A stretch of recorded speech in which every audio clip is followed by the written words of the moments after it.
Hello दोस्तों, आपका YouTube channel geo science में स्वागत है। मैं कमलेश कुमार, क्लास 12 का फिजिक्स। पिछले लेक्चर में देखा होगा कि हम लोग 1/v + 1/u 1/f सिद्ध किया था। उसके बाद साइन कन्वेंशन, उसके बाद यूज ऑफ कॉन्केव और यूज ऑफ कॉन्वेक्स स्फीयर के बारे में पढ़े थे। तो वो लेसन जो था वो रिफ्लेक्शन ऑफ लाइट के बारे में पढ़ा था।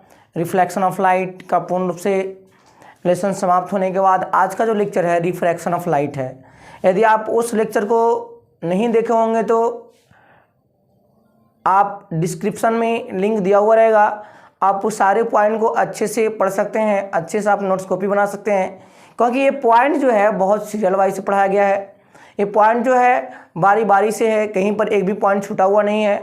तो आप इस लेक्चर को आसानी से पढ़कर रिजल्ट को अच्छे से आप प्राप्त कर सकते हैं, बना सकते हैं।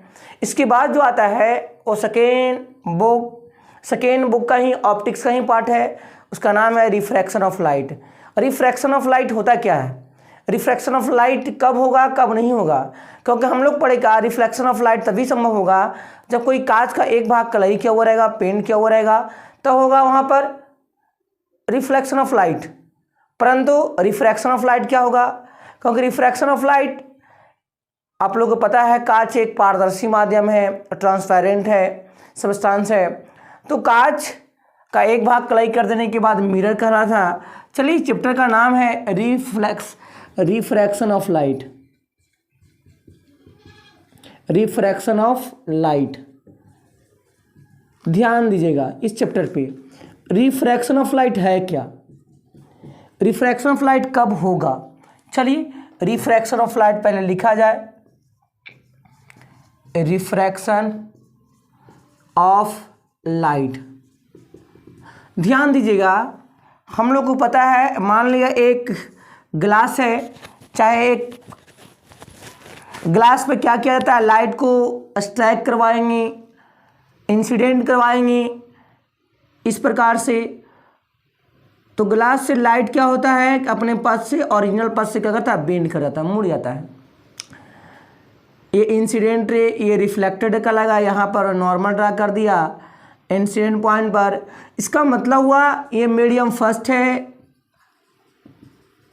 मीडियम फर्स्ट, और ये मीडियम सेकेंड है, ये सेकेंड मीडियम। यदि कोई लाइट फर्स्ट मीडियम से सेकेंड मीडियम में जाएगा तो अपने ओरिजिनल पाथ को क्या करता है, डेविएट करता है। और डेविएट होने की घटना को ही, इस फिनोमिनन को ही क्या कहता है, रिफ्रैक्शन ऑफ लाइट कहता है। इसका मतलब हुआ जब कोई लाइट एक मीडियम से दूसरे मीडियम में प्रवेश करता है तो पास करता है, तो उसके पथ से क्या होता है, लाइट विचलित कराता है। इस घटना को क्या कहते हैं, प्रकाश का अपवर्तन कहा जाता है। थोड़ा ध्यान दीजिएगा, ये जो नॉर्मल क्यूर हो रहा है, यहाँ पर मान लिया ऊपर वाला रेयर मीडियम और नीचे का जो है वो डेंसर मीडियम है। इसका मतलब यहाँ पर दो मीडियम रहेगा, एक रेयर मीडियम और एक डेंसर मीडियम। रेयर मीडियम में स्पीड ऑफ लाइट ज़्यादा होती है डेंसर मीडियम की तुलना में। जब कोई रेयर मीडियम से डेंसर मीडियम में जाएगा तो हमेशा जो होता है लाइट बेंड करता है टुवार्ड्स द नॉर्मल। और यदि लाइट जो है डेंसर मीडियम से रेयर मीडियम में जाएगा तो अवे फ्रॉम द नॉर्मल। हम तुमको फिगर के सहारा से अच्छे समझाएंगे। अभी ध्यान दीजिएगा, जो हम लोग रिफ्रैक्शन ऑफ लाइट का परिभाषा क्या हुआ, हम लोग रिफ्रैक्शन ऑफ लाइट का परिभाषा क्या बोलेंगे, ध्यान दीजिएगा। हम लिख रहे हैं पहले, when the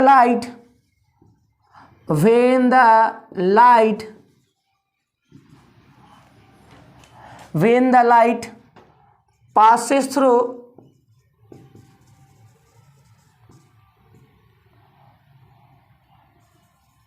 one medium to another medium, then the path of light deviates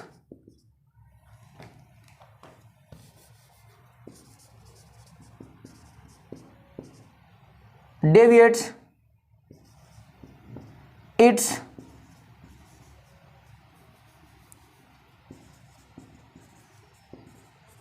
original path. These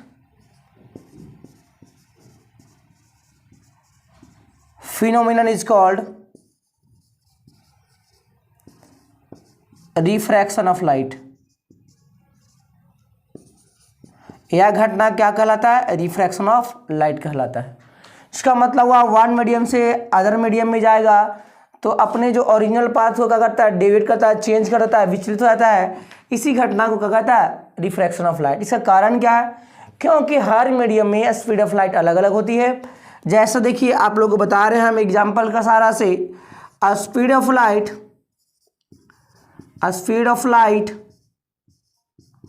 इन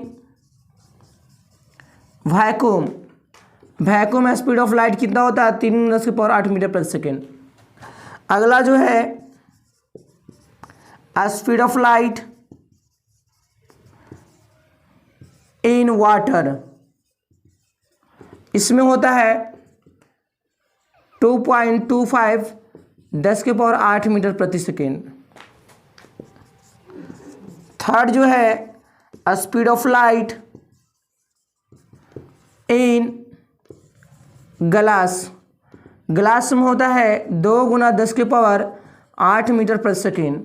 ये स्पीड ऑफ लाइट से आप लोग को पता चल गया होगा, क्योंकि हर मीडियम, ये मीडियम है, वैक्यूम मीडियम है, वाटर मीडियम है, ग्लास मीडियम है। इसका मतलब तीनों मीडियम है, और भी आएगा, डायमंड आएगा, नीलम आएगा, तारपीन का तेल होगा, जितना भी ये सब है वो सारा मीडियम है। और हर मीडियम में स्पीड ऑफ लाइट अलग अलग होती है। यदि एक मीडियम से दूसरे मीडियम में जाएगा, जाहिर सी बात है एक मीडियम से दूसरे मीडियम में जाएगा तो स्पीड ऑफ लाइट क्या करेगा? चेंज करेगा। ऐसा क्यों चेंज होगा? क्योंकि स्पीड यदि वैक्यूम से आ रहा था वाटर में जाएगा, वैक्यूम का स्पीड है 3×10⁸ मीटर प्रति सेकेंड, वैक्यूम का है, और वाटर में जाएगा तो जाहिर सी बात उसका वेलोसिटी क्या होगा? घट जाएगा और होगा 2.25। घट गया कितना? 0.75। इसका मतलब क्या हुआ कि ये जो वेलोसिटी घटा इसके कारण से अपना ओरिजिनल पाथ क्या कर दिया? चेंज कर गया। ओरिजिनल पाथ चेंज जैसे ही होगा तो यही फेनोमिनन क्या कहलाता है? Refraction of light. तो परिभाषा हम लोग बोल सकते हैं, ध्यान से सुनेगा भी। बोलेंगे when the light passes through one medium to the another medium then the path of light deviates its original path. अपने ओरिजिनल पाथ से क्या करता है? डेविएट करता है। इसी घटना को क्या कहते हैं? रिफ्रैक्शन ऑफ लाइट कहते हैं। Refraction of light, law of refraction यहाँ भी पढ़ना है, वहाँ भी पढ़ा गया था लॉ ऑफ रिफ्लेक्शन, यहाँ पर लॉ ऑफ रिफ्रैक्शन पढ़ेंगे। ध्यान दीजिएगा पहले, ये तो मान लीजिए रेयर मीडियम से डेंसर मीडियम गया, तब थोड़ा समझिएगा। जब डेंसर मीडियम से रेयर मीडियम में जाएगा तब क्या होगा? Denser medium to rare medium. आप लोग कॉपी पेन निकाल कर आराम से नोट कर चलिएगा, क्योंकि इरेज भी होता जाएगा पॉइंट। डेंसर मीडियम से रेयर मीडियम में, डेंसर ये हो गया, लाइट आ रहा डेंसर मीडियम से कहाँ गया? रेयर मीडियम में। तो हमेशा जो होता है वो अवे फ्रॉम द नॉर्मल होता है। तो लिखवाएंगे हम लोग when the light passes through denser medium to the rare medium. Denser medium क्या है? रेयर मीडियम क्या है? ये डिफिनेशन जाएगा। रेयर मीडियम करने का मतलब जिसमें स्पीड ऑफ लाइट मैक्सिमम हो, ज़्यादा से ज़्यादा हो। इसका मतलब जिसमें स्पीड ऑफ लाइट ज़्यादा गमन करता हो रेयर मीडियम कहलाएगा। जिसका स्पीड ऑफ लाइट कम होगा उसमें उसको हम डेंसर मीडियम कहेंगे। जैसे यहाँ पर एग्जाम्पल दिया हुआ है 3×10⁸ मीटर प्रति सेकेंड, 2.25 10⁸ मीटर प्रति सेकेंड, 2×10⁸ मीटर प्रति सेकेंड। ये तीनों में बारी बारी से हम लोग कंपेरिजन करेंगे तो रेयर और डेंसर के बारे में अवश्य जानकारी हो जाएगा। ध्यान दीजिएगा, कोई पूछेगा वैक्यूम और वाटर में कौन डेंसर मीडियम है, कौन रेयर मीडियम है। तो जिसमें स्पीड ऑफ लाइट ज़्यादा होती है वो रेयर मीडियम कहलाता है, जिसमें स्पीड ऑफ लाइट कम होती है वो डेंसर मीडियम कहलाता है। तो बताइए 3×10⁸ और यहाँ 2.25 10⁸ बड़ा कौन है? तो हम लोग को पता है कि 3×10⁸ मीटर प्रति सेकेंड बड़ा है और 2.25 ×10⁸ मीटर प्रति सेकेंड ये छोटा है। इसका मतलब जो है वैक्यूम क्या होगा? और रेयर मीडियम होगा, और 2.25 क्या होगा? डेंसर मीडियम होगा। इसका मतलब हुआ डेंसर मीडियम और रेयर मीडियम का डिफिनेशन क्या बोलेंगे a medium in which light travels faster is called rare medium. और जिसमें लाइट स्लोअर होगा, स्लो गमन करेगा, उसे क्या कहेंगे हम लोग, रेयर मीडियम कहेंगे, डेंसर मीडियम कहेंगे। चलिए रेयर मीडियम और डेंसर मीडियम का डिफिनेशन पढ़ा जाए, उसके बाद पॉइंट हम लोग लिख लेंगे। रेयर मीडियम का डिफिनेशन बोलेंगे, a medium in which light travel faster is called rare medium। दूसरा जो होगा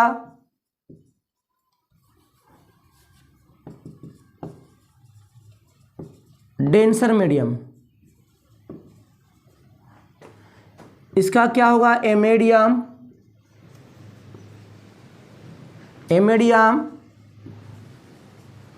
इन विच लाइट ट्रेवल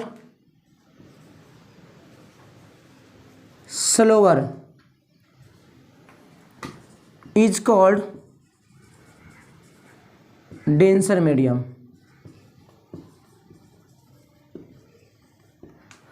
देखिए स्टार पॉइंट हम लिख रहे हैं, ध्यान दीजिएगा। जो भी बताए डेंसर मीडियम से रेयर मीडियम जाएगा तब क्या होगा, बोलेंगे when the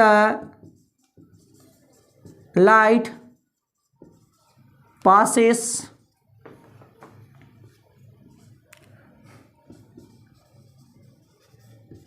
through rare medium to denser medium, then the light bends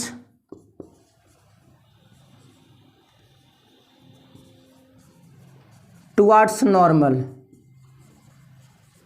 आप लोग पढ़े होंगे, जब प्रकाश किरण विरल माध्यम सघन माध्यम में प्रवेश करती है तो अभिलंब की ओर मुड़ता हुआ दिखाई देता है। तो हम लोग यहाँ फिगर बना लेंगे एक छोटा सा, ये मुड़ता हुआ दिखाई दे रहा है, ये हो गया ऊपर रेयर मीडियम और नीचे का हो गया डेंसर मीडियम। थर्ड जो आपका पॉइंट है ये नॉर्मल है, normal.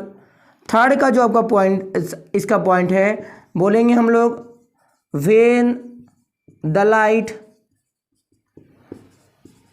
passes through denser medium to rare medium, then the light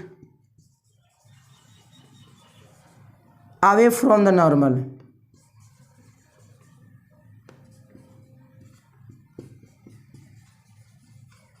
normal इसका मतलब क्या हुआ, जब डेंसर मीडियम से रियर मीडियम जाएगा तो अभिलंब से क्या हुआ, दूर हटता हुआ दिखाई देगा। ऊपर वाला हो गया डेंसर मीडियम, नीचे वाला हो गया रेयर मीडियम। तो आप लोग इस लेक्चर को अच्छे से नोट कर लीजिए, बहुत फ़ायदेमंद है। यहाँ सब्जेक्टिव क्वेश्चन हमेशा पूछते रहता है, rare medium, denser medium, refraction of light का definition, speed of light in water, speed of light in glass, speed of light in vacuum. ये ज़्यादा इंपॉर्टेंट क्वेश्चन है तीनों में से। इसके बाद हम लोग जो पढ़ेंगे वो लॉ ऑफ रिफ्रैक्शन पढ़ेंगे, refraction of light from rectangular prism के बारे में पढ़ेंगे। उसके बाद आएगा स्नेल्स लॉ का एप्लीकेशन पढ़ेंगे हम लोग, रिफ्रैक्टिव इंडेक्स के बारे में, relative refractive index, TIR critical angle. तो इस चैनल में बने रहने के लिए आपका समय शुभ हो। जय हिंद।